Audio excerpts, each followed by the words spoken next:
रावण की कहानी भारतीय पौराणिक कथाओं में एक प्रमुख स्थान रखती है।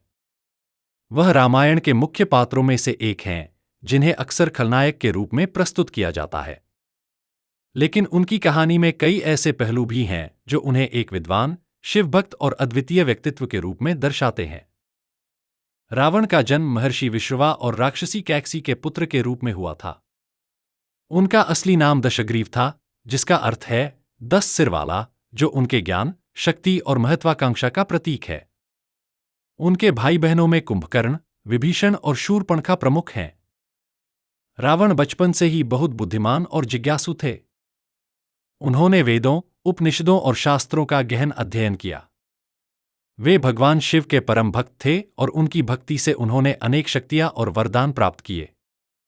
रावण ने कठोर तपस्या करके ब्रह्मा जी से वरदान प्राप्त किया, जिसके अनुसार उन्हें देवताओं, दानवों और अन्य दिव्य प्राणियों द्वारा मारा नहीं जा सकता था। लेकिन अपनी अहंकारवश उन्होंने मनुष्यों और पशुओं का नाम वरदान में नहीं लिया, जो उनकी कमजोरी बनी। भगवान शिव ने उन्हें चंद्रहास नामक दिव्य खड्ग, तलवार और अपार शक्ति प्रदान की।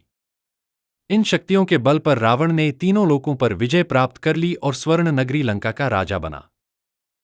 रावण एक शक्तिशाली शासक, अद्वितीय विद्वान और वीणा के कुशल वादक थे। उनके शासन में लंका धनधान्य से परिपूर्ण थी। वे 6 शास्त्रों और 4 वेदों के ज्ञाता थे, जिसके कारण उन्हें महाब्राह्मण की उपाधि दी गई। लेकिन उनका घमंड और अत्यधिक इच्छाएं उन्हें एक अत्याचारी शासक बना देती थीं। उनकी सीमाओं का उल्लंघन करने की प्रवृत्ति ने उन्हें देवताओं और ऋषियों से शत्रुता में डाल दिया। रावण की विनाश गाथा तब शुरू हुई जब उन्होंने माता सीता का हरण किया।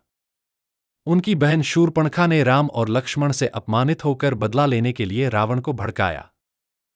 रावण सीता की सुंदरता से मोहित होकर छल से उनका अपहरण कर लंका ले आया। हालांकि रावण ने सीता को कभी भी बलपूर्वक छूने की कोशिश नहीं की। उसने उन्हें मनाने और अपनी पत्नी बनाने की कोशिश की, लेकिन सीता ने इसे ठुकरा दिया।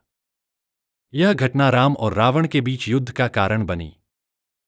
भगवान राम ने हनुमान और वानर सेना की सहायता से लंका पर चढ़ाई की। युद्ध भयंकर था और इसमें देवताओं का भी सहयोग मिला। रावण की सेना और उसका बल भी राम के धर्म और आदर्शों के सामने टिक नहीं पाया। अंत में भगवान राम ने ब्रह्मास्त्र का उपयोग करके रावण का वध किया। रावण को आमतौर पर खलनायक के रूप में देखा जाता है, लेकिन उनकी कहानी हमें उनके गुणों और दोषों दोनों की झलक देती है। वे एक महान शासक, शिवभक्त और अद्वितीय विद्वान थे। लेकिन उनका अहंकार, सीमाओं का उल्लंघन और अधर्म की राह ने उन्हें पतन की ओर धकेल दिया।